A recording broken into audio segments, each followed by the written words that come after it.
Hi guys, welcome to another episode of Pointy Not Sharp. If you watched my unboxing video last week, you would have seen this Chilean model of 1895 that I got in mail. And if you remember, it's absolutely coated in cosmoline. So what I thought I'd do today is just show you how I go about getting cosmoline off of bayonets. Now, I know people don't like using water for cosmoline because usually when you're removing cosmoline, you're removing it from a rifle. And obviously you don't want to get any water anywhere near a rifle. But for bayonets, as long as you're keeping it out of the mortise and locking mechanism and out of the handle in general, I don't really have any issue with it. So I like to use some nice hot soapy water and just a sponge. And it's literally all I do, get my sponge nice and wet, and cosmoline just comes straight off. Just give me a few seconds.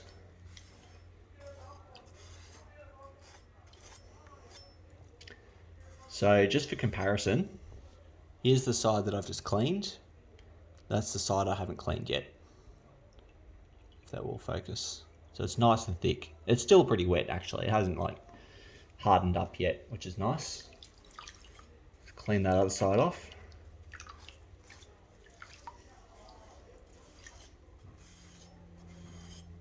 And obviously once I'm done, I'll give it a very thorough dry with some paper towels and an oil to protect it.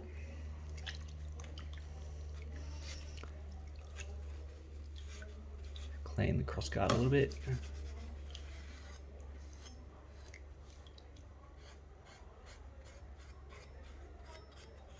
So when I get down to the crossguard, I'm very, very careful. I'm doing everything I can to avoid getting any unnecessary water onto the wood or into any of the mechanisms or anything like that.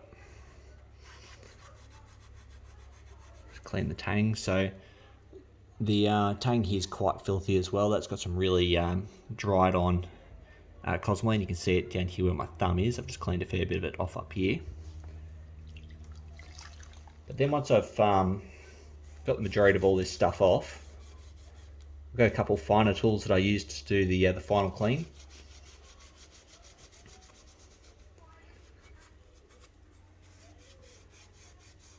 Getting the wood a little bit wetter than I'd really like, honestly. I usually try to avoid getting it wet at all. But it's coming up pretty good. It's a bit of an awkward thing trying to do this in front of a camera. Do the other side as well. Yeah, it's coming off really well actually. There's a fair bit of it caked on down by the pommel there.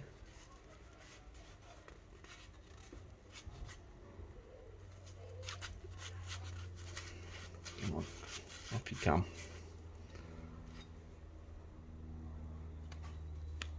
So I'll just grab a paper towel and dry it off and we'll see what we've got so far. It's actually coming up really, really nice.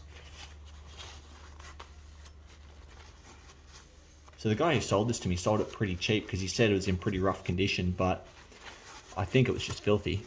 I think the condition's actually very, very good considering the age.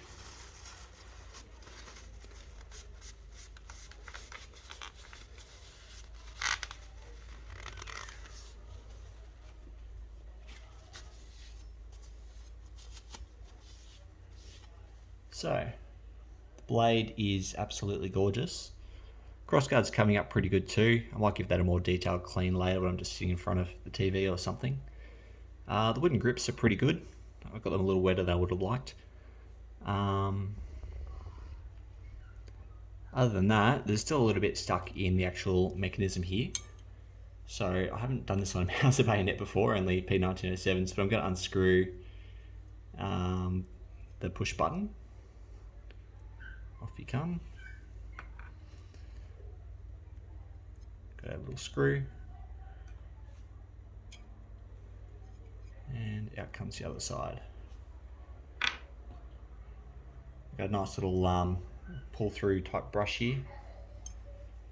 I'll just go through there and give it a little clean.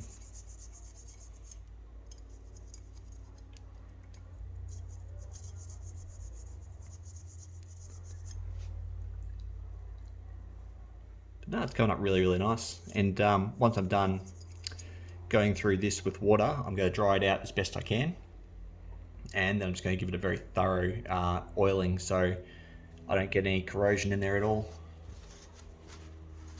I'll stick my paper towel through so you can give it a little bit of dry.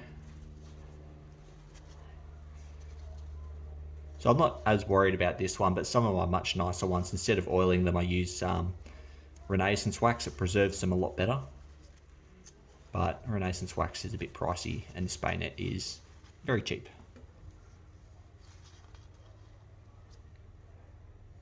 Yeah, it's much better.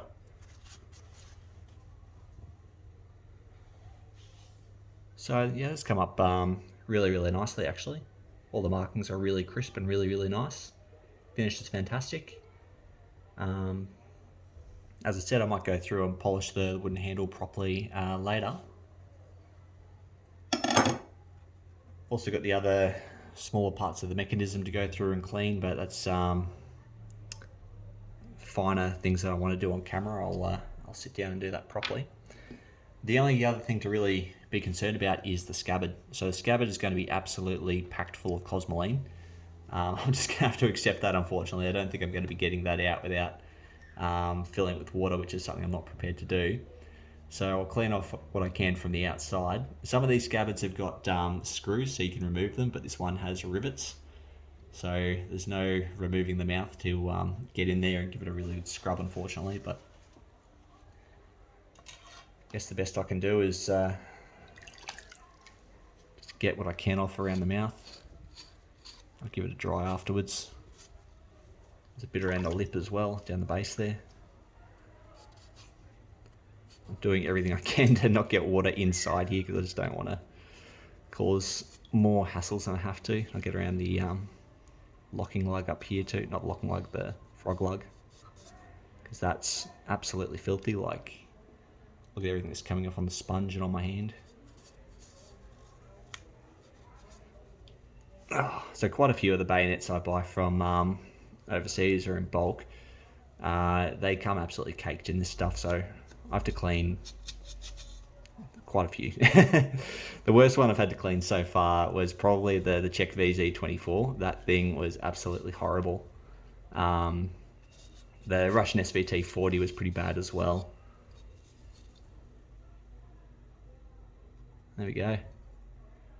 That's come up pretty good actually. There wasn't too much else on the scabbard, so just give that a quick dry.